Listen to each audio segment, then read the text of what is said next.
Hello and welcome to Retro Odyssey, an odyssey into the depths of retro gaming. I'm your host Adam Miller, and I'm joined by my co-hosts Matt, Stephen and Ryan.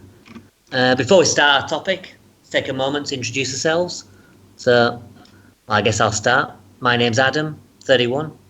I've been gaming since I was maybe about 5 or so. I used to play Zool with my older brother on the Amiga. And then later on, my uncle gave me a Master System and a Mega Drive that I played with my brother. My brother was mainly on the Mega Drive, and I played the Master System, but we played both a fair amount. The first console that I had that was truly mine was the N64. I got for my birthday after playing, like Mario 64, Bomberman 64, Pilot Wars, my friend's house, and then kind of kept up with console gaming ever since until maybe about the Xbox 360 when I got bored of modern gaming and then just started playing mainly old stuff. Right, okay, so I'll pass over to Matt. You want to introduce yourself, Matt? Hi, I'm Matt. I'm 36. I grew up playing the Spectrum initially. We had a Spectrum in the house when I was growing up, and I had hundreds of games for that. And that was pretty much all I played until the Master System came out. I was bought a Master System and played the hell out of that. After playing on a friend's Mega Drive, I ended up getting one of them as well. And the years after that, I've been through pretty much every console at some point. I've had a SNES, Saturn, I had a Jaguar at one point, went through the N64, GameCube, all of that. I kind of dropped out of console gaming around the time of the PS2. I had a PS2, but it kind of tailed off, and I went into mainly PC gaming. And it's only in the past, say, 5 years or so that I've got back into a lot of retro gaming, and I've started rebuilding my retro gaming collection. Nice one. Same as me. I've only started rebuilding the whole thing recently. Okay, nice one. Cheers, Matt. Stephen, you want to go next? Yeah, I'm Steven. I'm 28. I've been gaming since I was 3, and they handed me Super Mario Brothers. Nice. I own basically every Nintendo, Microsoft, or Sony console. I still play mostly console games to this day. Just doing PC gaming for some of the older stuff that's hard to find, or some of the stuff that's only on PC. But yeah, I've been a console gamer basically the whole time. The only thing I haven't played a lot of is Sega systems. All right, nice one. Have you played any of the Sega systems recently, or? I have a Dreamcast and I have a Retron to play some of the Genesis games. Yeah. But I haven't really dealt with it much at all in the past 5 years. Fair enough. Well, I'm sure we'll introduce you to many Sega games. You're missing out. All right, Ryan. Gonna kick off. My name's Ryan, 28 years old. I've been gaming since I was about 4 or 5. We were strictly a Nintendo family, probably because we couldn't afford to have all the fancy Sega and Sony, and wasn't until probably that 360 that I actually got my hands on a not Nintendo console. That I owned. I had friends who had all the other consoles, and I got to play those intermittently, but mostly just all that Nintendo goodness, and played a lot of emulation and borrowed a lot of other console games over the years. And over the past couple of years, I've started building up that retro collection, been adding a few more consoles. I'm going to focus on getting my hands on a Sega collection here soon, and hopefully here I can get some good Sega games under my belt too. So it's been an adventure. Okay, nice one. All right, well, I'll introduce our first topic, and then we'll take a brief interlude before talking about the first game. So as it's our first one, we're going to talk about all our favourite games. So these are retro games from the GameCube era or before, and which one we consider our favourite. So we'll have a quick break, and then we'll move on to our first choice.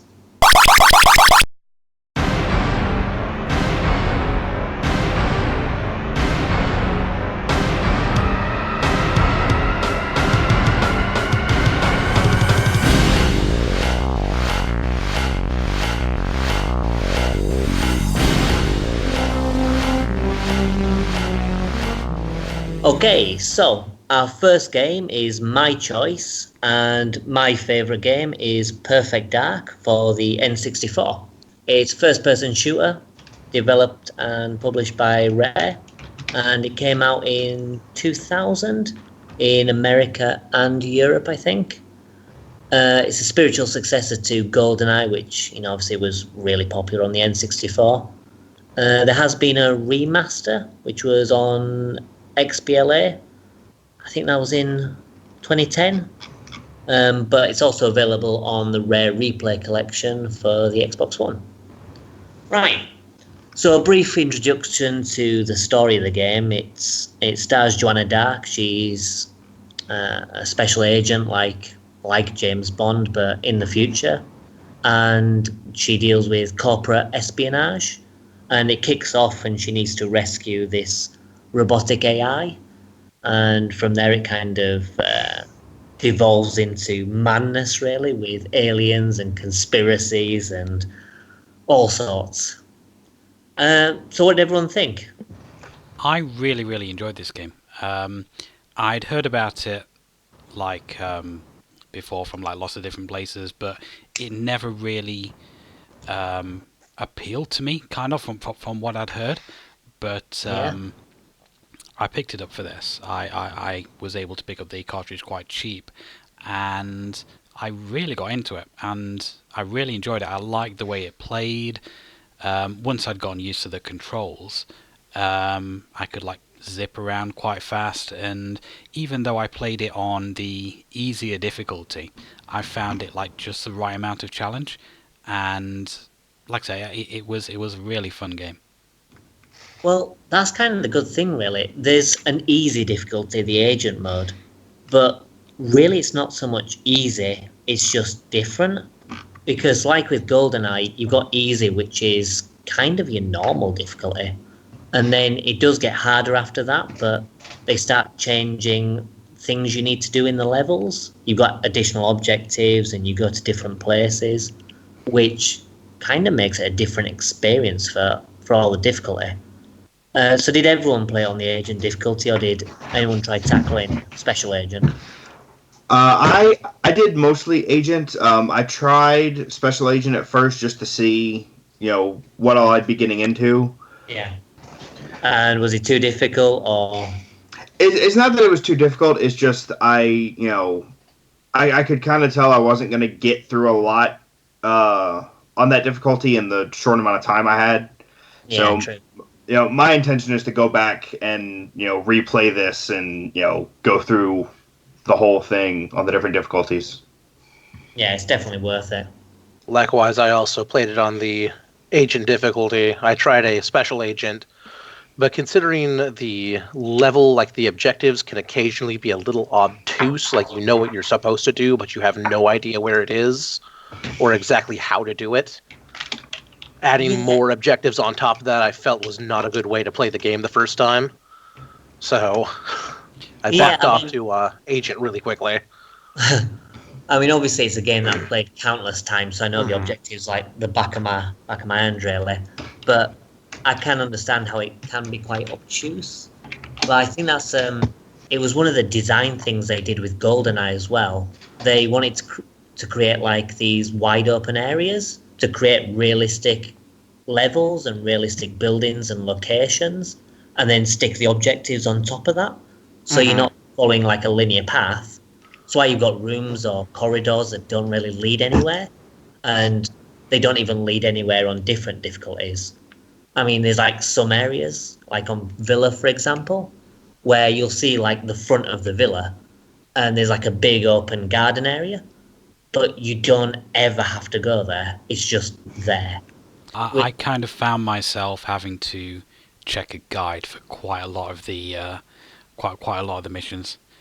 I mean, the open areas do create a sense of scale, but it does add to the confusion quite a lot. That was my one major gripe with the game. Often the objective is quite simple. It'll say do this thing, but as has been mentioned, you don't know how to do that thing. You don't know where you need to go to do that thing. Yeah. I mean, the good thing is with, a few of the objectives, you can do it in different ways. Like one example, which I always find, really good is on the rescue level. Because, where you've got to escort that little crate to the weak point of the wall. Mm-hmm. Did everyone do it that way? Did you move the crate around and move it in all the elevators?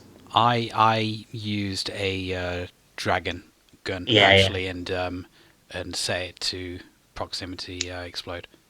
yeah. I mean, that's like the other way of doing it is, you can use the Phoenix. I'm trying to remember what I did for thing I blew it up to. Yeah, because you can blow it up in different ways. Because obviously you've got the dragon, which is the gun you get from the guys. Right. But also on the previous level, you remember the guy that you get the key card from in the brown clothes? Yeah. Well, if you punch him and keep him alive, there's actually a different area of the level on rescue where he will open the door for you, and you can follow down the path, and you can get, I think it's double phoenixes. Later in the game you get the alien pistol which fires explosives. Mm-hmm. Well, you can get that weapon, and obviously you can blow up the wall that way. Oh, very nice. Yeah, I mean, there's loads and loads of secrets in the game, and loads of like alternate paths and alternate ways of doing things. But as you guys say, for the first time, it can take a while. Like, I do remember on some of the levels, I would just sit there for like half an hour on a level before I'd work out what I need to do. I am actually looking at picking up the Prima guide for it. I've been keeping my eye out. I've seen it online, but I'd like to find it in the wild for a little bit cheaper if I can. How much is the Prima guide going for? I think it was around between like £10 and £15. Yeah. All right, it's not too bad. But yeah, I mean, I'm seeing on Amazon for $6 is the lowest one. That doesn't seem too bad. Yeah. Yeah, I think it'd be worth picking up. I kind of have a thing about collecting Perfect Dark merchandise. I've got the graphic novel. I've got like this challenge book that gives you like loads of different challenges and stuff to do. So I'm a bit of a fanboy when it comes to the game. But speaking of challenges as well, did anyone try getting those cheats in the game? There's some cheats you unlock by beating the level, and there's others you have to beat like time limits to get. No, I got the ones that you complete levels for, but I didn't actually dip into the challenges. I did a couple this challenges. is actually single levels because, for example, on the G5 building, if you beat the level in, I think it's like 2 minutes or something, then you unlock an additional cheat. Oh, that was never going to happen with how bad I am at video games. But it's quite an interesting little thing because it's the cheats are spread out through all the difficulties, and you have to beat a time limit for each of them. So it kind of pushes you into, learning the levels and being able to do things quite efficiently. But in addition as well, there's cheats that you can get through the firing range. Like the little hub area in the institute. Yeah. You can do the firing range and you can unlock a secret level. I actually got about halfway through the firing range. I didn't finish it up, though. Yeah, it's pretty worthwhile doing. Some of them, you need to think about how to do it. But that's one of the things about this game. There's so many unlockables. I mean, single player, there's loads of cheats and everything, and multiplayer, you can unlock weapons and levels and character skins. You've got the challenges. So, did anyone try the challenges out? I did about 3 of them, and I thought they were pretty interesting. Obviously, the first challenge that you have to do is just kill a guy. Yeah, just kill a guy like 7 times, and you're good to go. Yeah, well, they kind of do different things you need to do. So, like capture the hill kind of thing, capture the case, slow motion, and they do get quite challenging. Like the final couple of challenges are notorious for being like ridiculously hard because it has like dark sims, which the best simulants in the game. Because there's actually difficulty levels for the simulants, from Meat Sim, which don't really do anything, to Perfect Sim, which are really good. And then Dark Sim is one step above that. They actually cheat. So they will actually walk through walls to get to you. So you'll be in an area and you'll be thinking, oh, there's no way this guy can get to me. And it'll pop behind you, just shoot you in the head. So, Oh, wow. Yeah, so it gets pretty insane. That's I know GoldenEye. Of course, this is mostly the same team at this point. GoldenEye didn't do the challenges, but they did do the cheat unlocks very similarly, where you'd have various objectives. A lot of them, I think there was one cheat for a time limit on each mission, and then there would be like, don't use a certain, or only use a certain weapon. Yeah. And various other accomplishments, and they carried over the challenge aspect into Time Splitters, because it was the same team who did that. Yeah. They migrated over with Eidos. Time Splitters was pretty good as well. And actually, Perfect Dark reminded me a lot of Time Splitters. Yeah, I get that. And I very much, it's one of my favorites. So with that in mind, I actually super enjoyed Perfect Dark, and I'm going to go back and I'm going to try and complete, maybe not everything, but I'm going to go back and try to complete most of it because it's totally worth it. Well, the one thing that will be difficult to complete is you actually have a character profile and you can level up. You start at rank, I don't know, like 30 or something. And then every time you reach certain checkpoints in your stats, you get closer and closer to rank 1, which is perfect. I've played the game a lot and I'm at rank 3. So, yeah, if you want like the perfect rank, yeah, you're not going to get it. I don't think I'm going to go that extreme there. Yeah, it's probably not worth it. So going back to the main game, what did people make of the story? It was batshit crazy. As soon as an alien showed up, I was like, what the fuck is this? And then when you find out that he's named Elvis, like, wow. Well, it's quite funny. There's quite a lot of backstory to it as well, because there's actually a story to Elvis where he's basically visited Earth a bunch of times and he's got into like American culture. So his nickname is really Elvis just because of, loving Elvis the musician. And he wears that American waistcoat and everything, and it's quite interesting. And then you've got Mr. Blonde. Did anyone see that twist? I saw it coming right before it happened. I was just like, because I killed an enemy and it was Mr. Blonde laying on the ground. I went, wait a minute, I didn't kill Mr. Blonde though. And I'm like, oh shit, he's an alien. Yeah. And then it came around, like literally, I think it was like 40 seconds later, I triggered the cutscene where it shows the twist. Yeah, because I think it's the level before on the Air Force One, and there are 2 of them you have to fight. Mm-hmm. So it gives you a bit of an indication that this isn't just one person. So I saw that, and I thought that was I thought it was nice because I first started off, I'm like, oh look, it's corporate espionage. This is neat. And then it just instantly spiraled out of control. Yeah. Yeah, it's like suddenly this regular guy is a monster. He just changes into a monster. Well, it's quite good as well, because when you beat the game on Agent, you unlock a further mission where you can play as him. And it's infiltrating the Datatyme building and abducting the director. That was actually kind of a fun mission, because you got to use you got to use like the cloaking, and there's something else you got to use too.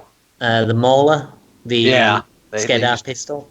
They start you off with a Mauler, and they give you a like 30 seconds worth of cloaking that you can blitz through like half the mission through. Yeah. Yeah, you can get through most of it. You can use cloaking and get to pretty much Cassandra, as long as you turn off the cloaking once you're in the lift. No, I thought that was pretty cool. Yeah, I mean, the bonus missions are quite interesting, because the second one you play as Elvis, and you're in Area 51. So it's before the distress beacon. So you wake up in Area 51 and you have to try and activate the distress beacon to the Carrington Institute. Yeah, I mean, like you said, I think one of the best parts about this game is just the sheer amount of depth in it. Yeah, there's loads of stuff. And that's actually kind of unexpected for an N64 game. There was a lot more than I was anticipating for a game from that generation that wasn't an RPG. Mm-hmm. Yeah, I mean, I can't think of any other game that rivals it in terms of content. I mean, maybe GoldenEye with the cheat unlockables, but... Maybe, but not even. Yeah, I mean, that's only kind of like halfway there because, you've got the multiplayer side of things. Like with multiplayer as well, you've got co-op mode. And did anyone try the co-op mode? I didn't have anybody to try it with, unfortunately. Nah, me neither. Yeah, to be honest, co-op mode, it's one of those things that's nice, but you can't play it because, you might have noticed frame drops during the single player. It's like a PowerPoint presentation if you play the co-op mode. I'm interested. Go ahead. It's got quite a nice twist as well. It's got like a counter-op mode. Yeah, that's what I was about to mention. Yeah. That looks like it should be a lot of fun. Yeah, I imagine that would be better on the Rare Replay because I think they sorted out, all the frame rate, so you could actually play it with someone theoretically and it would run all right. Can you actually play it online with the Xbox version? I think so. You can play the multiplayer, so I think you'll be able to play co-op. Let me take a look. If anybody has the Rare Replay, I wouldn't mind swapping Xbox Live names and giving that a shot. Yeah, absolutely. Because the counter-operative looked quite interesting. Yeah, I mean, my only gripe with counter-operative is when it comes to the alien missions, because you don't play as a Skedar, you play as Mr. Blonde. Well, what's even the point then? Yeah, I mean, to be honest, I kind of get why, because it's probably just more stuff to add, which, considering the amount of content in the game, they were probably already pushing the game to its limits. Right. But, it's still pretty neat. Because the thing is, if you die when you play as the enemy, you respawn as a different enemy.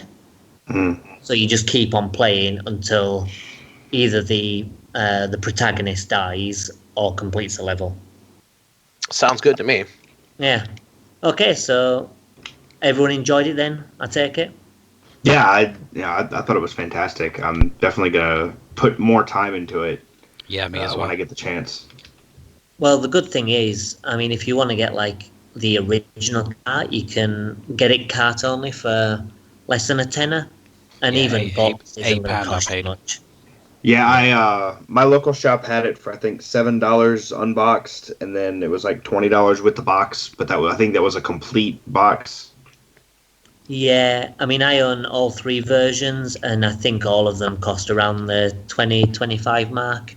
So you could even get like, the full boxed version, and you aren't going to be paying much. And for the amount of content, it's definitely worth it. Oh yeah, absolutely.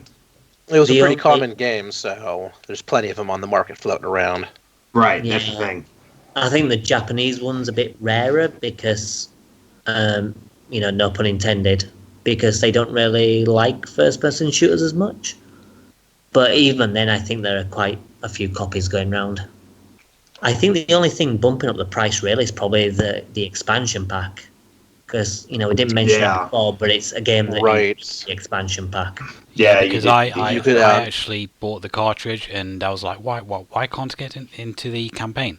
And then I realised, I need to get myself an expansion pack as well. So I say the game cost me £8. I had to pay another 20 odd for an expansion pack. But that expansion pack will pay off. Yeah. In the long run. Yeah, I mean, in fairness, if you're paying like a tenner for the car, I think even if you didn't have the expansion pack and you just play multiplayer, there's probably like enough to justify a tenner's worth of content there. Oh, definitely. Yeah, absolutely. But it's definitely better with the expansion pack. Okay, so let's take another interlude for another sample of music from our next game, and we'll move on to Steve's pick, I think.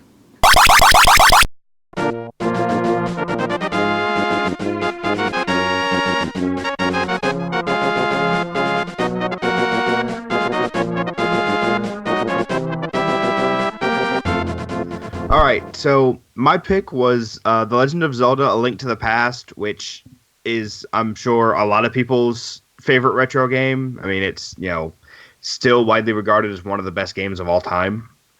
I mean, and it's, it's a story everybody knows, developed by Nintendo, published by Nintendo, Shigeru Miyamoto really leading the charge on it.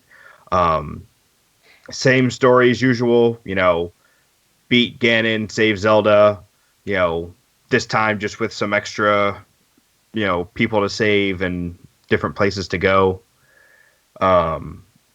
And, most notable for introducing a lot of the elements that even to this day the games still use, like the Master Sword, the Two Worlds mechanic, and various items like the hook shot and all that. So, I mean, for me personally, Link to the Past is kind of, it's kind of the peak of 2D Zelda. And everything after that is, influenced in one way or another by it. So, I mean, I'm sure you guys have played it before, but, what did you think of it? Well, like you said when you mentioned it's like the peak of 2D Zelda, I'd absolutely agree with that. It's, I mean, I've not played all the 2D Zeldas, but out of the ones I've played, Link to the Past is definitely the most engrossing, the most deep, and it's my personal favorite of all the 2D ones I've played. Yeah, I mean, it's not my favorite, the 2D ones. I mean, I still prefer Minish Cap, but it's definitely a really good game. I mean, the good thing about A Link to the Past as well is it was the game that set the Zelda formula, because Zelda 1 was just this sprawling adventure. Mm-hmm. Zelda 2 was, we'll talk about Zelda 2. Yeah, we'll get to that. And then it moved on to Link to the Past, where they kind of took the original game's format and then just tightened everything, and they just made it work so well. And that just continued to be the 2D format from then on. I mean, all the ones after that were effectively variations of A Link to the Past. Yeah. I mean, Link to the Past not only established the 2D Zelda franchise for what it was that we would get games for when was it released? 90... It was 1991. No, I was going to say 92, 91. So for the past 20...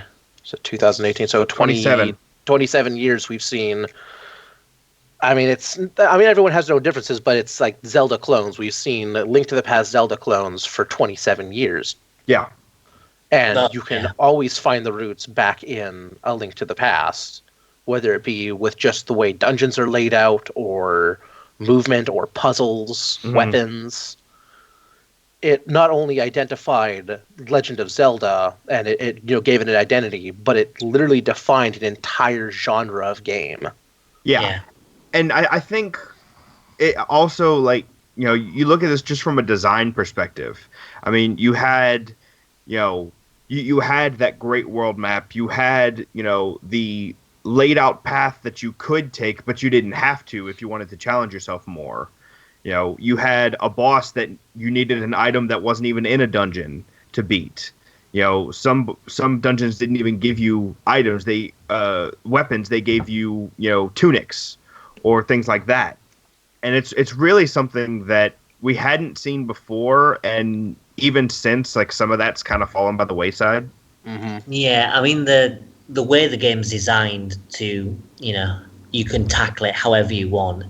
It's really clever how it's done. I mean, you can watch randomized runs of A Link to the Past where all the items change, and the games are still possible to beat. Yeah. Because, you can do dungeons in completely different ways. I mean, some items just wreck dungeons and you can, walk past them, in no time. And then others, you can just do it a different way. Yeah, absolutely. I think one of the few games that was able to beat this one in terms of do it in any order you want was the sequel Link Between Worlds. Because they went in saying, we want to build it this way. Yeah. So, I mean, it took a concerted effort in that direction to, surpass what they did here. And I think that, that is important to think about. Yeah, definitely. I mean, A Link Between Worlds, I'm not too keen on the rental system, but, that's a story for another time. But, yeah, I get what you're saying. It is a really good game. I think there was only one dungeon that I didn't like. Was it the Skullwoods? It was the one with all the floor masters in it. Oh yeah, that one is a lot of people have issue with that one. That dungeon does have it has some unique things to it. I found something to like in just about all of it.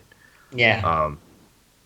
I mean, my personal favorite gimmick that they did with a dungeon was in the Thieves Town dungeon, where you actually have to carry the final boss around with you for a while.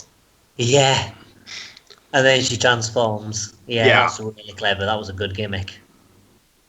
So, yeah, I mean, each dungeon has its ups and downs, And, yeah, I definitely understand not being too keen on the Skullwoods, because that one can get kind of brutal.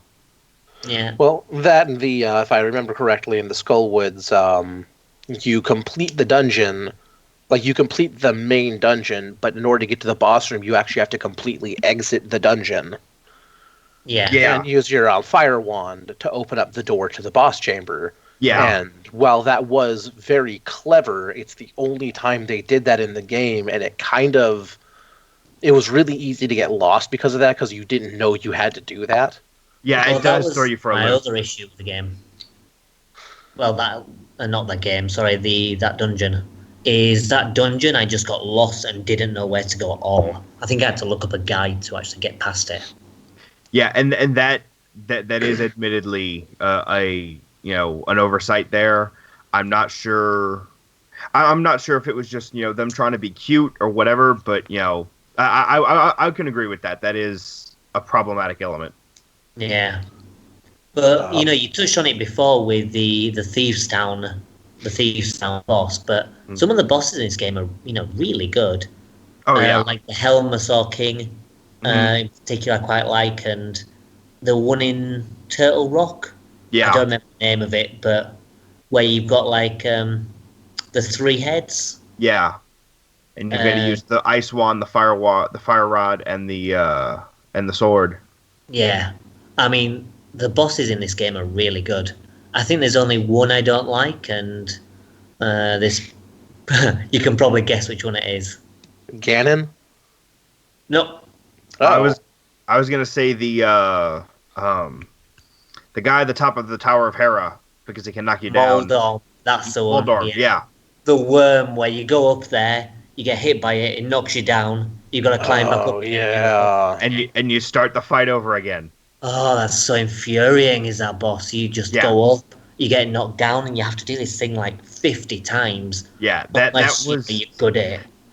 That was by far my least favorite boss, like especially as a kid, because it's like, I just got up here. Yeah. Because you have to beat him 2 times as well, because you beat him in the Tower of Hera, and then you have to beat him again in Ganon's Tower. Yes. So when it came to facing him in Ganon's Tower, I was just like, oh my goodness, not this guy again. Yeah.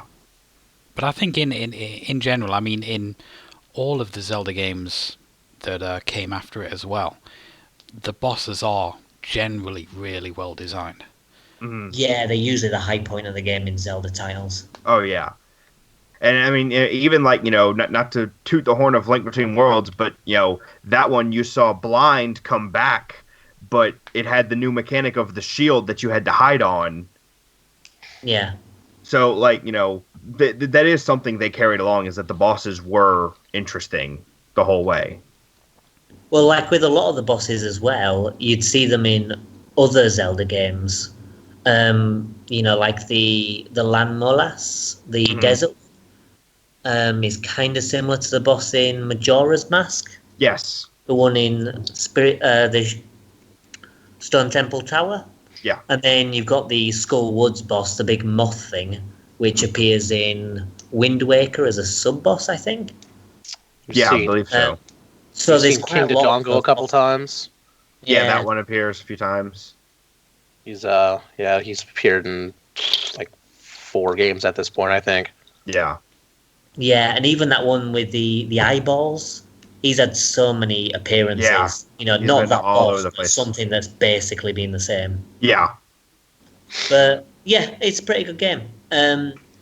It's definitely a game that deserves its good reputation. Although I find that those couple of elements I don't like, namely the dungeon and that boss, are one thing. There are a couple of things which stop me from finding it to be the best Zelda game. But I still think it's certainly up there as one of the best.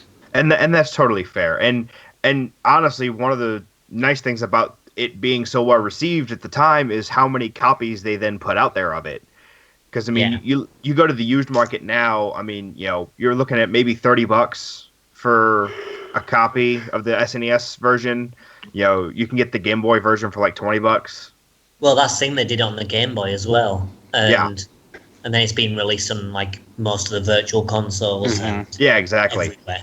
You And can one legally thing- acquire this quite well and quite easily.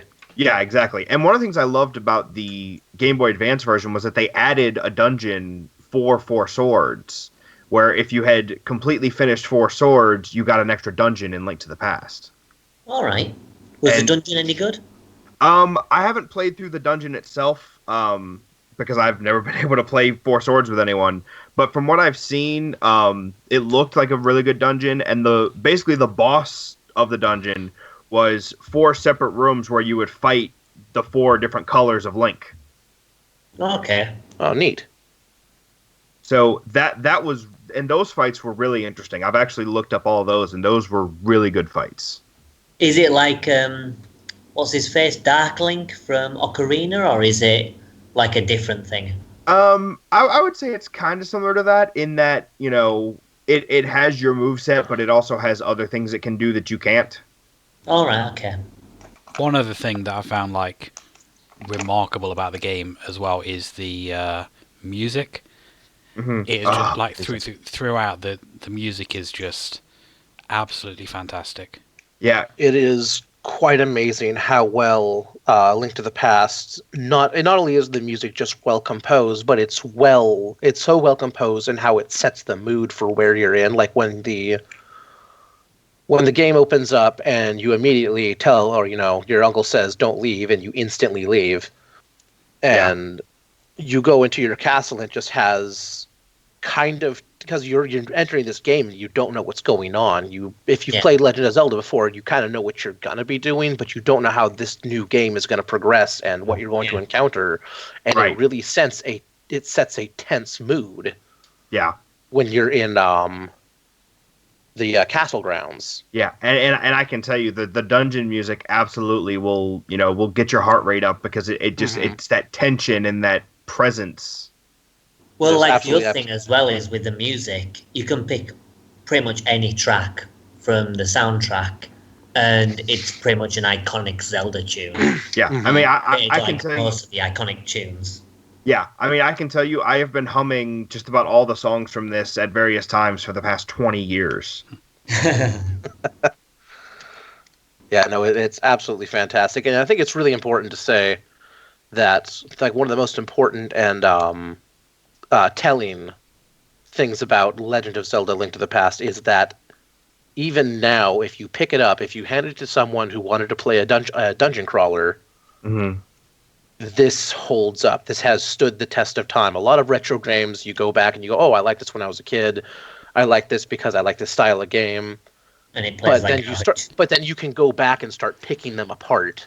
Yeah, absolutely. And it's really hard to pick apart Link to the Past. Like, you can have a qualm here and there, but it was so amazingly designed. Yeah. And that's one of my big things with the Zelda series is everyone, worships Ocarina of Time.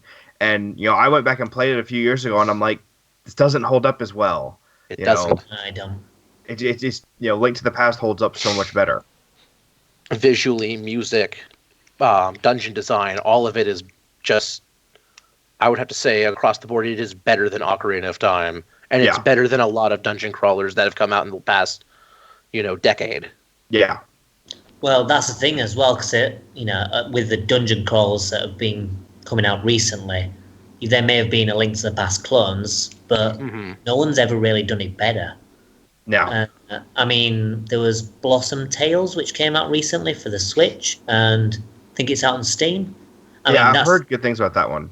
That's a really good Link to the Past clone, but it's still not as good as Link to the Past. And it's like, what, 20 years later, or however much time it's been?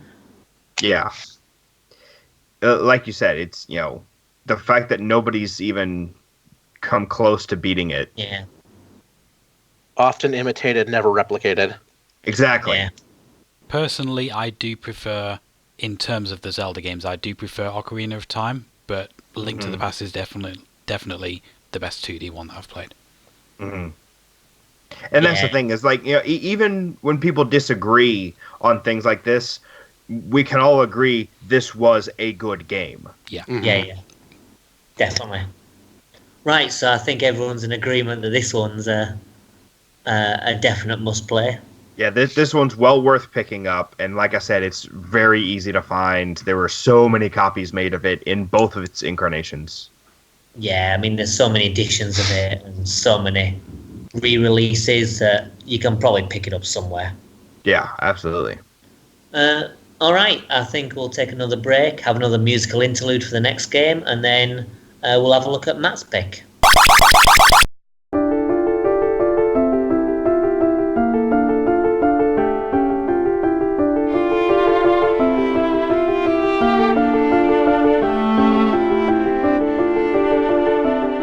My pick is Silent Hill 2, which was developed by Team Silent and published by Konami back in 2001. I have always been quite a big horror fan. I played through all the PS1 Resident Evil games. I played through the original Silent Hill as well. And I just loved all of them. Really, really immersed myself in survival horror as a genre. And Silent Hill 2 is actually the very first video game that I ever pre-ordered. I got the limited edition, which has got like a making of DVD on it as well. Yeah. And from the very first time that I played it, I just fell in love with it. It takes so many influences, like everything from David Lynch to Lovecraftian influences in there.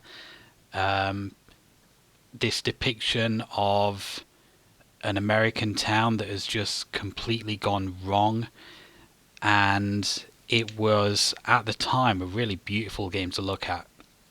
As time's gone on, graphically it doesn't look as impressive as it used to do, but at the time that was like one of the best looking games on the PS2. And a lot of people will say the tank controls are kind of difficult to get into, but having come from playing the original game and playing all the Resident Evils, it was kind of like second nature to me at that time. So I never really had an issue with that myself.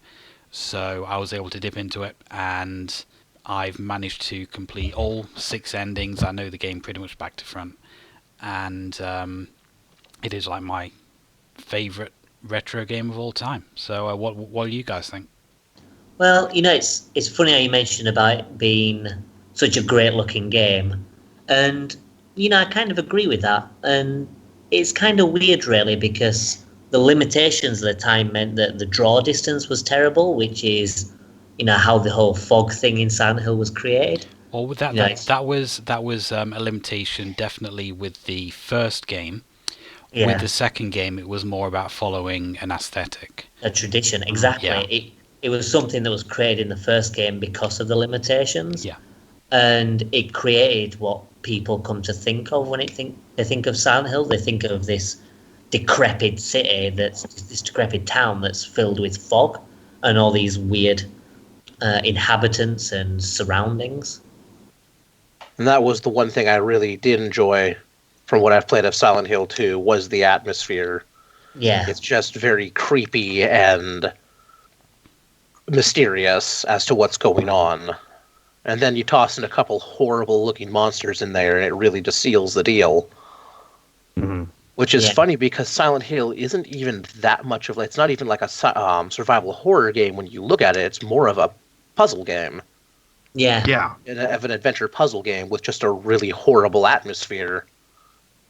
Well, the good thing about the Silent Hill games is you can set the puzzle difficulty and the combat difficulty, so you've got that kind of variation.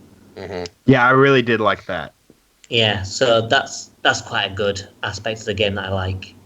One thing I love about the Silent Hill series in general, and Silent Hill 2 did fantastically, was the storyline, because it's got this town that changes depending on the person who's affected by it. Mm-hmm. Right. So there's everything in this town, but everything relates to James. Everything is all about him, and it's his nightmare. Even the monster designs as well. They are kind of based on his wife, and a lot of them are based on like his anxieties and stuff like that.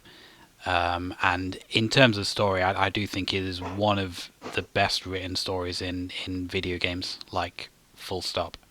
Yeah, absolutely. Yeah, definitely. I mean, in terms of atmosphere, it's full of atmosphere, although even though it's creepy, I wouldn't necessarily say it's a scary game. No. I mean, I think in terms of Silent Hill games, I always consider that Silent Hill 2 has a better story, but then Silent Hill 3 is scarier. Like, I quite like the third game for how scary it is in comparison to the other ones. But the story of 3 is a mess. Whereas 2, everything is just perfect for the tale it's telling.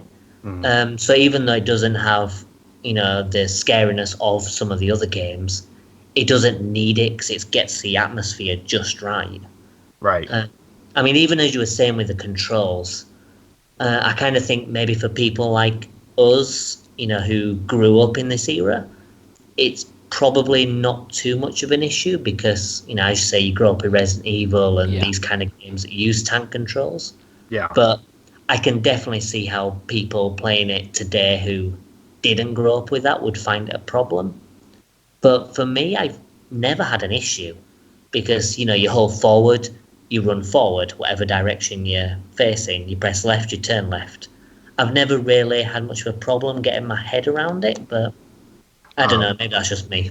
It was the one thing that really ruined Silent Hill for me was tank controls, and I found it just infinitely frustrating. I found the same problem with Mega Man Legends 2 was, well, not the second one, but Mega Man Legends was you had the bumpers to turn you left and right, and it's not, I mean, maybe because my first delve into 3D games was like Mario 64, where the stick runs you around.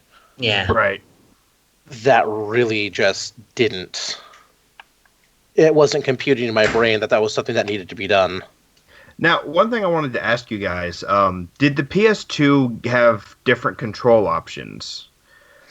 Because on the Xbox version, you have 3D controls and 2D controls. Yes, I believe it did. Okay. Because when I switched it from the 3D to the 2D controls, that was the more traditional, the stick controls everywhere, as opposed to the having to turn and all that. I think that might have been something for the Xbox version. I mean, I played the PC version of Silent Hill 2, and obviously that you can map your controls. Right. But it was still a tank control type movement where you kind of move using A and D to turn, and then W and S to move forward and backwards. Right. I know, because I know the Xbox version does have, some more stuff in there. Yeah, there's an extra story mission kind of called Restless Dreams, where you play as Maria. Yeah. All right. But from what I gather, the Xbox version has other issues which counteract that. To be honest, I have both, and the Xbox version is just as playable for me personally. Although, is the Xbox version the HD one, or is that completely different to what I'm thinking of? That's completely different. The HD version was released on 360, but the Yeah. original was released on the original Xbox. I thought when you said Xbox, you meant the 360 version. Oh no. The only thing that the PS2 version has over the Xbox version for me is just I find the PS2 controller more comfortable than the Xbox one. Yeah, and that's that's down to personal preference. But I mean, we touched a little bit on the HD version there. This is a great example of how not to do a HD version, because they up the graphical fidelity a little bit, which is great, brilliant. But they didn't have all of the code, so they weren't able to find some of the textures, which is why the main sign for Silent Hill is now in Comic Sans in the in the HD version. For some reason, they replaced all of the voice acting, and the voice acting was perfect in the original, and they replaced all of that, and also they decided to remove the fog, which kind of kills the atmosphere. But they removed the fog, but they didn't increase the draw distance, so it looks worse. So you would see the pop in. Yeah, on the HD version, you can see the edge of the world constantly, which is normally hidden by the fog, and it just doesn't work. Does not work at all. I mean, if you're going to play Silent Hill 2, play it on the PS2 or the original Xbox. Do not spend money on that HD collection. Yeah, absolutely. Now, one thing I was going to say, one thing I really loved about the game is the map, because you've got your normal map, but then as you find dead ends, you'll get little scribble marks to indicate that. And a locked door is just a line, but not a scribble, to indicate that you can open it at some point. It has a certain charm to it, doesn't it? I thought that was brilliant. Honestly, I have a relatively I have a mixed opinion of the game, but that definitely was one of the nice, well thought out features of the game, was a nice functional map, because maps around that time could be kind of funky in a lot of games. It was kind of hit or miss. Yeah, and this was very logical and very useful. Yeah, I mean, even down to, like in the beginning when you're in the apartment, you go into an apartment and then you get the rooms for that apartment. And, if you've got a puzzle item, it's on the map. Yeah. So did any of you actually complete the game right to the end? I wasn't able to get all the way through it. This time I didn't get all the way through, but I have been it all before. I was only able to tolerate so much of the tank controls because I played the HD version. Sorry, guys. But the tank controls I have a really hard time tolerating them unless I'm playing tanks. Mm-hmm. And the 3D controls, while they feel natural because it's a semi-isometric view, fixed cameras, mm-hmm. When you enter a room, if the camera angle shifts, then suddenly you can just turn right around and run into the neck, or run right back into the room you were in. Yeah.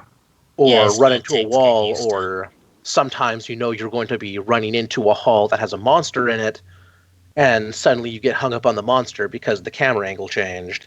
Right. So I've gotten far more enjoyment out of watching my wife play, because Silent Hill 2 is one of her favorite games of all times. I've gotten so much more enjoyment just basically co-piloting with the map, with a map guide on my end and figuring out puzzles with her. Yeah. I appreciate the game for what it is, but for some reason, I just have a really hard time playing it. I would say for anyone who isn't able to complete it on its own for whatever reason, do watch a playthrough of it, because it's got one of the best. The kind of reveal in the hotel is beautifully done. And the story is so good that even if you're not going to play the game, it's worth it to experience the story. And there are 6 different endings as well to get. Mm-hmm. Two of which are joke endings, but as long as the dog isn't there. I've only ever gone to one ending, but you get one of three endings depending on various actions you take in the game and how you actually treat Maria in the game as well. On your second playthrough, you're able to get both of the joke endings if you do the requirements to get those joke endings. The sixth ending you can only get after getting the first three endings. You have to play through the game 3 times, get those 3 endings, and then you can get the sixth ending after that. Yeah. So there is absolutely a lot of replay value, and absolutely. It's a fairly cheap game as well. I mean, it goes for less money in the UK than US. In the UK, you're looking at about £10 to £15 generally, and that's like complete box as well. In the US, usually around $30 to $40, though the Xbox version does seem to go for a fair bit less in the US. Yeah, because I can tell you, I paid $8.98 for my Xbox copy. Yeah. So. One other final thing I wanted to touch on as well with Silent Hill 2 is when it comes to the world, one thing I really liked was the other world, which I think is something that's, Silent Hill did, which is like a really good thing for a horror game, because you've already got this creepy town which is full of monsters, and then everything changes to this other world, and everything just becomes metal and blood, and it becomes like something truly from nightmares, and it goes from being like a creepy location to like a horrific, torturous location. Yeah. And it's something that, obviously they did in the original game as well, but I think Silent Hill 2 was the first of the games to, give it this true aesthetic and, make it something else. Well, Silent Hill 1 did that to an extent. Silent Hill 2 definitely added more to it. And I mean, one of the standout moments to me in Silent Hill 2 is when the hospital changes to the other world, and basically you've been exploring all 3 floors of this hospital. Changes to the other world, you go in the lift, all of a sudden there's a 4th floor. That just it's subtle, but that creeped me out. Yeah, it's a good game. I like it. Absolutely.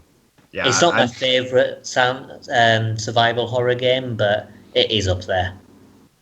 Yeah, this is another one I'm definitely going to go back later and put more time into. Yeah. I will probably force myself through, and again, because it's only the UI that really bugs me with the game. The rest of it is quite fantastic. Yeah. I'll probably go through and muscle through a full playthrough, just get over my dislike of the controls and the menu system, too. I don't like the menu.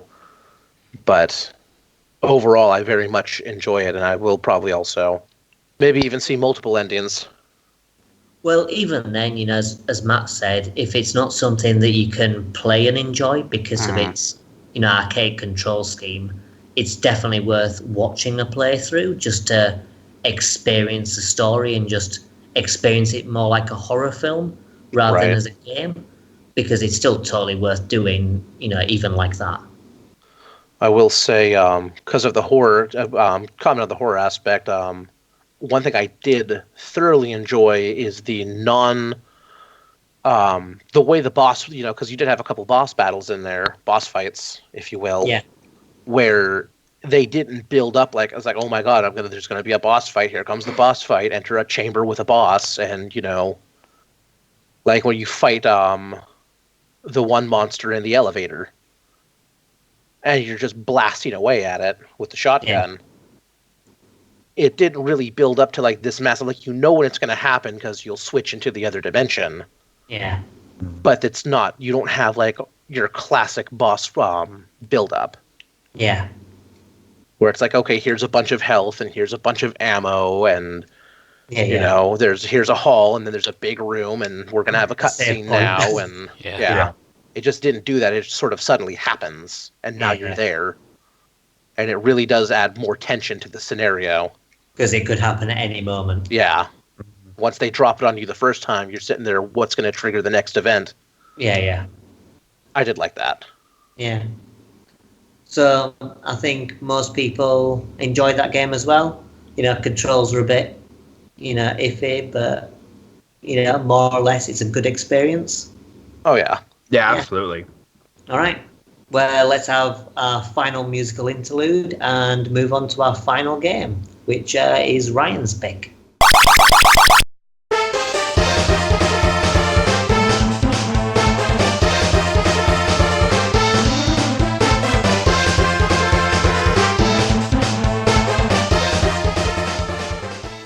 Game that I picked as my favorite, and is definitely one of my favorite games of all time, not just retro titles, was Mega Man X. It was published by Capcom on the Super Nintendo Entertainment System in 1993, tail end of 1993. And it was like the true sequel to the classic Mega Man series, versus just being more of the same gameplay. It really did fully upgrade the experience and change it while still retaining all the original mechanics and factors that made Mega Man a good series. And overall, I felt that the one of the reasons it's one of my favorite games is because it takes the brutal difficulty that was Mega Man and it tones it down a little bit while still making it a decent challenge. The game obviously went from 8-bit to 16 on the Super Nintendo, and it looked absolutely beautiful. The music, Capcom really throughout that entire generation was just so well known for good music, whether it be in their Disney rebuilds, their the Mega Man series, Mega Man X, Street Fighter. All these games had amazing music, and Mega Man X was no exception. Oh yeah, the music is definitely one of the standouts. It's such a fantastic game on all fronts, and it's not really confusing. You can take hard routes to the game, but you can't really take impossible routes. Well, actually you can, but you're not likely to. Yeah, I mean, I think there's definitely a right way to play the game. I mean, from my experience, I think that, if you know the weaknesses and you know the levels, you're definitely going to have a better time with it. Mm-hmm. Yeah. Which I suppose the same with Perfect Dark, really, as we were saying with the objectives. But when I first played X, it was just after playing Mega Man 2. So the jump from that style to this style was a bit jarring at first, because I didn't quite know how to play it, because, you've got things like the dash and stuff, which I got the dash in the, not the first stage, but, one of the boss stages, Chill Penguins, was it? Yeah. And I just didn't use it until, maybe about, the 7th Maverick. Oh, wow. As soon as I figured out, how to use it, I was thinking, okay, I should have started using this earlier, because it makes things a lot easier. Yeah. You can actually use your dash and dash jumping off of walls, or just getting a good dash start. You can blitz through past so many enemies. Yeah, absolutely. But the bosses and stuff is so good for dodging attacks and everything. So it's, it's definitely one of the things you need to use. But yeah, it was weird, because I started playing the game and I thought, yeah, it's decent. I had a few issues at first, I went through the first few stages and I got to, I think, Launch Octopus stage, and I found that level tough. And it had a couple of bosses in there as well that were just taking forever to beat, and I was just thinking, oh my goodness. The little submarine mini boss that you have to fight 2 of. Yeah, you've got to fight 2 of them, and the first one's not so bad. The second one, you have spike traps, and well, I didn't think either of them were difficult to beat. It's just they had so much health, and it got to a point where it was like, I know how to beat this. It really shouldn't take this long. I've got the point of it. Just be done already. Mega Man X does this weird thing where a lot of enemies, Mavericks, will have hit stun. You hit them with an enemy and they go into hit stun, and then they're immune for half a second. And any other shots that hit them don't do damage. Yeah. But all of your sub bosses don't have hit stun. Yeah. So, like on these, a lot of your mini bosses, it's just go into thumb breaking mode and mash shoot, Yeah. and Well, you can clear some of that in insane speeds as long as you can press the button fast enough. Well, that's the thing that, I mean, I still found that they had a bit too much health for sub-bosses. I didn't find them difficult, but I found that, I had a much harder time with those than the Mavericks. Because the Right. Mavericks, if you got their weakness weapon, it's definitely a lot easier. But they don't take too long to beat if you've just got the X-Buster.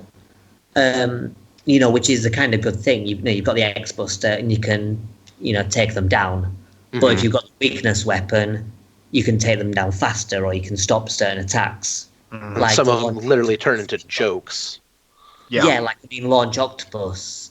You can cut off all his arms, and Oh, so you did do that. Yeah, and it just means he's got like one attack. You can. And I found those things really good. But then I said like the sub bosses, I thought unless you've got their weakness weapon, it's just a bit too much. Which most of your sub bosses actually don't have weakness weapons. It's just some of them. I found they just have weapons that just hit more times, like the Storm Eagle's gun shreds the power plant mini boss, and also like the eel mini bosses in Launch Octopus's stage. You can kill them in one shot. Yeah. But that's the other thing as well, because as you were saying with the eel, you can kill them in one shot, and it just makes me think, okay, you can kill them in one shot, or you can kill them in a million shots. Yeah. There's no kind of middle ground, because it should be like a point where you've got a fair challenge, you've got to work out the pattern, but it doesn't take obnoxiously long. Whereas if you've got the weakness, you kill them in one hit, and it's like, okay. Yeah, like and that's the same thing. If you ever want to go and put yourself up to a challenge, go and fight all of the Mavericks using only the X-Buster. Yeah. It's a pretty solid fight that way, especially some of the easier ones like Armored Armadillo is a monster if you're using only the X-Buster, because you get to see some of his other abilities, like he'll absorb energy and then he'll shoot little energy waves out. Yeah. Yeah, because he's got his shell, which you can electrify him and make the shell drop off. But if he retains the shell, he'll harder. Well, he'll just bounce rounds off, and then he'll shoot energy waves back as you charge it up with your shots. Yeah, and it makes the fight last forever. Spark Mandrill, you don't get to stop him in his tracks when you're just zapping him with the lemons. Yeah. Yeah. He actually gets up in your face, and he's really dangerous. But all in all, apart from some of the sub bosses, particularly on Launch Octopus, I found the stages in general to be quite enjoyable once I went back to get all the upgrades, as were the Mavericks. And yeah, I had a good time with it. And as you say, the music in particular is, really good. I kind of had a bit of an opposite experience. I mean, I can certainly see the appeal of hard platform games, but I think as I've gotten older and my reflexes have kind of dropped a little bit, this particular game kind of just wrecked me. I mean, Chill Penguin destroyed my hand for a day. And coming off of Mega Man 2, which I found quite a bit easier, I still wasn't able to fully complete it, but I got quite far. In Mega Man X, I was able to defeat a couple of the bosses, I think. I went through all the levels quite fine, but the bosses just absolutely wrecked me. I know there are patterns that you need to learn and stuff like that, but it's just pulling them off. Making my hand pull off those moves just wasn't happening for me at all. Yeah. And that is one of the that's actually one of the biggest differences between Mega Man and the Mega Man X series, is if you play them back to back, you play the games back to back, you'll see that in Mega Man, the stages tend to be what's really hard, and it's the bosses are not so punishing. Yeah, I agree with that. But in Mega Man X, the stages are much more manageable, and then you're given an actual boss fight. And like I said, some of them, if you don't have their weakness, God help you. Mm-hmm. It only gets worse for the most part through the Mega Man X series, where the stages are solid, but if you aren't prepared for the boss with the right weapon, you're gonna have a fight. Yeah. Yeah. And one of the other interesting things going from the original series to the X series is that there are some things that they kept. Like, if you notice, the run speed of Mega Man in both series is exactly the same. It is. Like, it's the exact same pace. But with the enhanced power of the SNES, they were able to get rid of the scene transitions and only have that be for the bosses to kind of build the tension. Yeah. See, I had kind of a weird experience with Mega Man X because, this was really the first Mega Man game that I played, way back when. And then I played a lot of X4, and then much, much later I went back and played the originals. So, I'm normally someone who hates platforming games, but I'm actually pretty decent with the Mega Man X series just because, I enjoyed it so much and I've played them so much. Right. Well, that's the thing as well. What's everyone's experience with the Mega Man games? For me, I played a bit of Mega Man. Well, I played a lot of Mega Man 2. I beat it before playing X, and then I played X. And those were the first two Mega Man games I'd ever played. Yeah, me too. I touched it briefly before, but only played maybe for 10 minutes. So this is the first time I've really experienced the series. I've played Mega Man X, X2, X3, X4, and X5. I have the Mega Man X collection on PS2, and then I've also got X7. And I've played Mega Man and Mega Man 2 because I also have that PS2 collection. But yeah, I hadn't played any of the originals until more recently. It was all the X series. All right. Probably because that was a little bit more concurrent with what we grew up. It was a much more recent game. Yeah, I think that's the thing. And the X series kept going as we were growing up with the PlayStation and PlayStation 2 and all that. Yeah, absolutely. Well, Mega Man games, they were predominantly on the NES, weren't they? I think the first They were. It was six were on the NES. Even when the SNES was out, they were. Yeah, you got Mega Man games. 1 through 6 was the NES, and then you got 7 on the Super NES. Yeah. And then Genesis got the 1 through 3 Wily Wars. Mm-hmm. Yeah. And then 8 was 32-bit, wasn't it? And then 8 is when they abandoned Nintendo and hopped over to the PS1 and Saturn, I believe. Yeah. Yeah. Is what 8 was on. And then after that, they didn't do any more until 9 and 10 on the... Was it the 360 era when those came out? Yeah, because it came out on the Wii and the 360, I believe. You had the the hardcore retro style. Yeah. And I haven't played 9 and 10. I haven't played 9 and 10 for Mega Man, but I've heard that they're pretty brutal. Mm-hmm. I've heard that they're really good, especially I think 9 was supposed to be better than 10. So I wouldn't know. I think that was one where they had. I think I've seen one, and there's a female robot master, where she's some kind of mermaid with a trident or something. I know that there's one of those in the Mega Man Zero series. Yeah. But that's a different series that hopefully I can Delve get you all to sample at some point because it's absolutely fantastic. Oh, I've done more than sample. Okay, good. At least someone here knows. I am a huge fan of Zero. Like, when I first played Mega Man X back then, I was like, oh, he's amazing.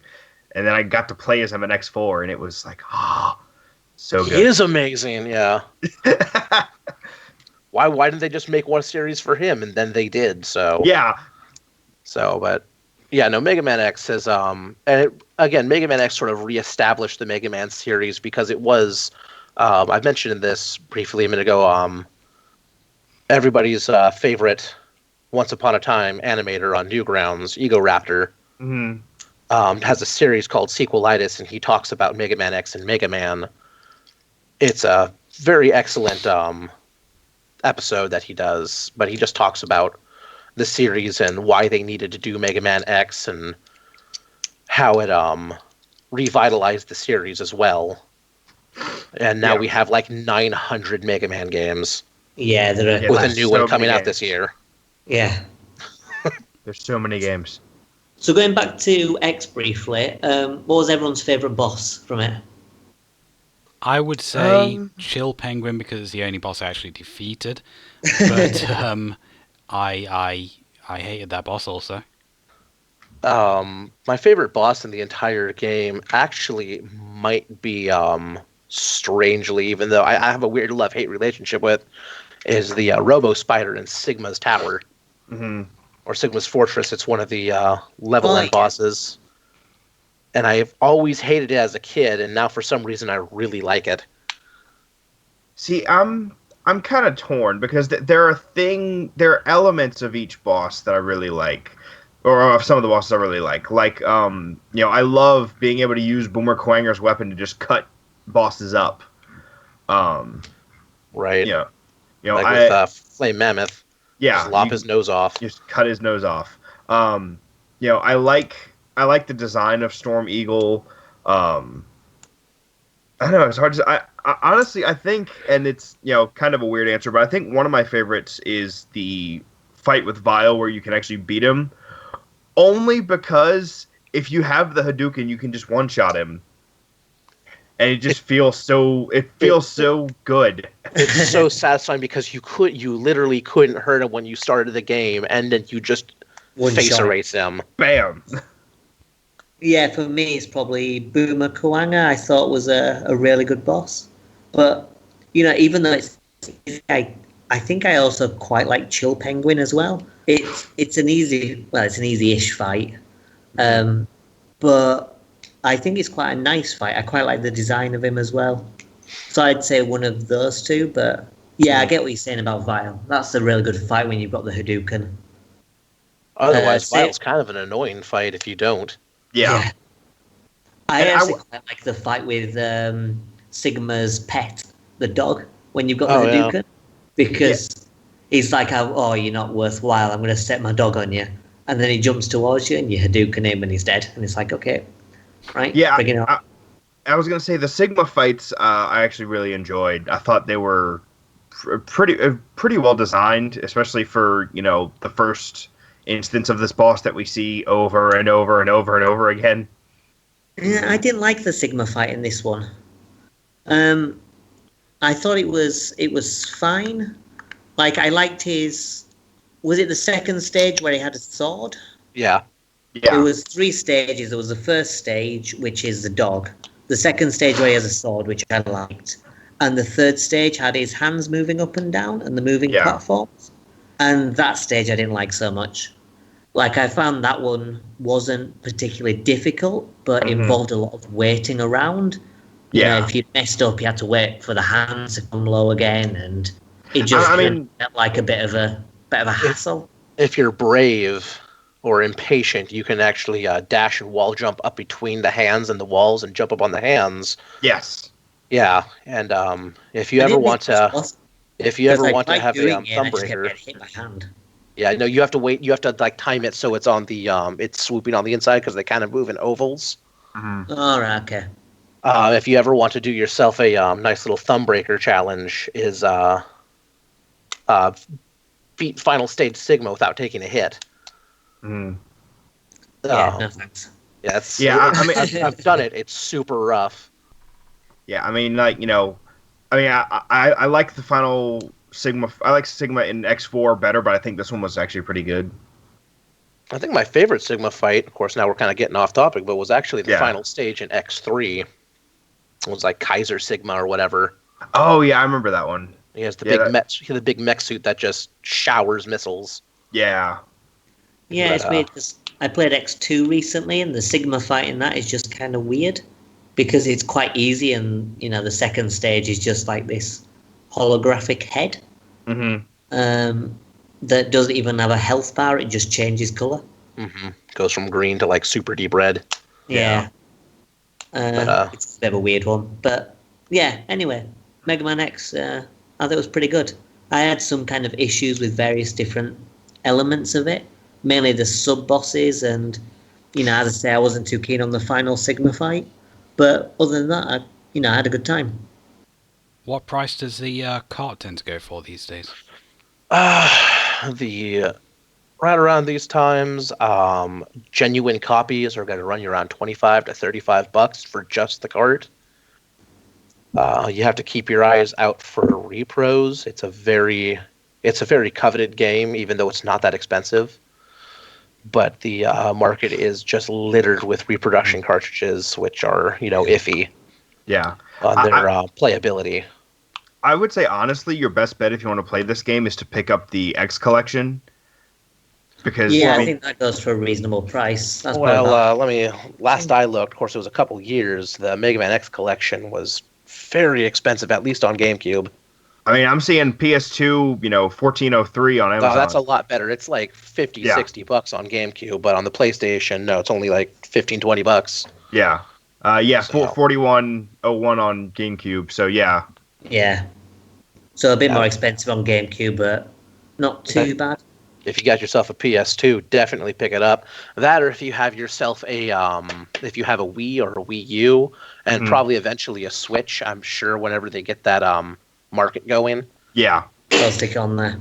It's on the SNES Mini as well. That's what I played on. Yes. If you have a SNES Mini, which are actually still available in a lot of places. Like I have the Target here, the Super Target. They always have like 2 or 3 in stock. So it's easy to come by. There are definitely plenty of ways to come by it. Yeah. Out of interest, with the Mega Man X collection, what does that actually include? Does it include everything until X7 or 8 or whatever it is? I think it's just 1 through 6, isn't it? Yeah, it's X through 6, and then it's got an extra unlockable game in it that I don't remember off the top of my head. So how many X games are there? Am I right in thinking there are 8 of them? Well, there's definitely 1 through 8, and then there was the Mega Man X Command Mission RPG spin-off, which I own and is quite decent for a JRPG. Yeah, I've got that one too. I just haven't gotten around to playing it. It gets some of those bosses get brutal difficult, but that's a JRPG. You just grind it out and then stomp them. With the main X versions, am I right in thinking that the first 5 are good, and then after they're a bit okay or iffy? From what I understand, 7 is abysmal because they tried to do too much, but 8 apparently went back to the old style, back to formula, so it was better. It looks like the extra game on the X collection is Mega Man Kart Racing. Ah, okay. Oh, nice. I didn't know that was a thing. It is a Mega Man Kart Racer. I'm gonna have to check that out. I like kart races. It's called Mega Man Battle and Chase, and it did have its own release. Just not here, the U.S. Doesn't look like it had a European release though. So yeah. Well, whenever we come to doing kart races, I think someone should probably stick that on there. I could be interested. I've never played this before, but we're all going to do it now. Yeah. I mean, we can just play that independently. It sounds like quite an interesting premise. To be fair, it could work quite well because you've got all the different weapon power-ups. You do. It's from Mega Man. For it. So, exactly, you could use those as your weapons to use. It could work well. It could be good. But I'm glad that everybody seemed to at least somewhat enjoy Mega Man X. I mean, maybe I have it has a special place in my heart because I grew up with it. Yeah. All right. Yeah. Well, I certainly enjoyed it. Yeah, it's it's been one of my favorites for quite a while. Good. I definitely see the appeal of it as well, even if it isn't for me. Yeah. That's fair. And I think, we're finding that a lot is, the games we picked, they're all well-beloved games, and they're that way for a reason. Like, you can clearly see what made each of these games good. Yeah. Well, I think we should have, a quick break, and then we'll do a roundup, and we'll each pick a favourite.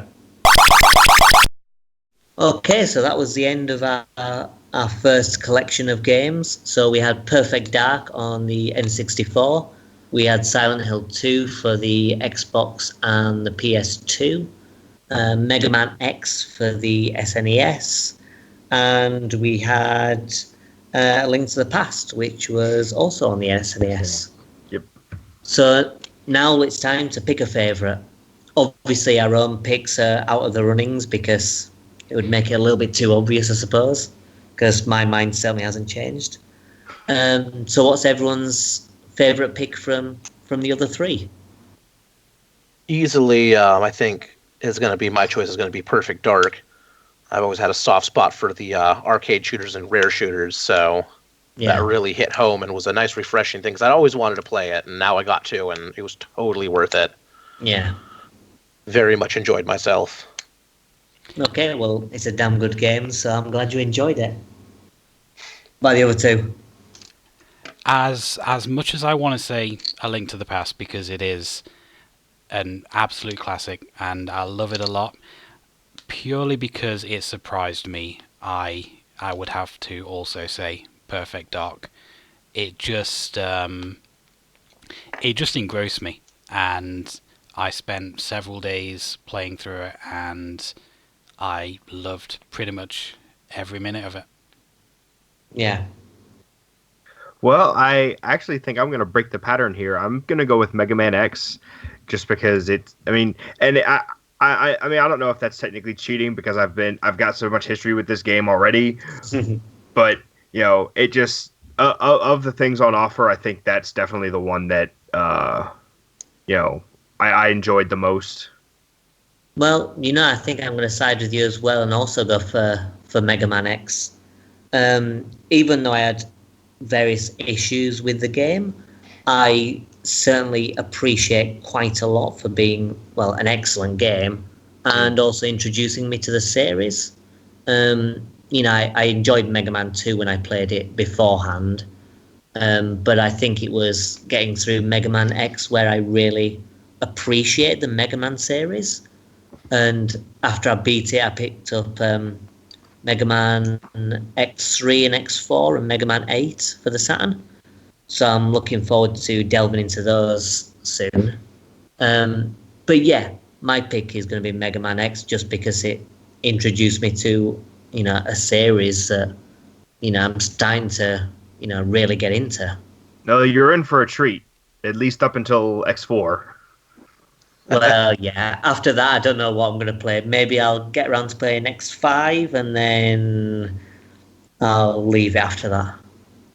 And then play some of the other games, like maybe Mega Man Legends and stuff. I've got an N64, so I might pick that up. Okay. It's worth it. So I think we're kind of split between Perfect Dark and Mega Man X, but I think we can all agree that all four games are definitely worth picking up. Oh yeah, definitely. Yeah. They're all quite good. I think they're all classics, and they're classics for a reason. So that concludes our first episode of Retro Odyssey. I think we had 4 classic games there. So that's it until next time. Our next topic will be retro beat-em-ups, a genre that's quite close to my heart, even though it's one that's been a little stagnant as of late. So I think we'll all look forward to that the next time. So from the 4 of us, all that's left is to wish you goodbye and see you next time. Bye-bye. Bye. Goodbye.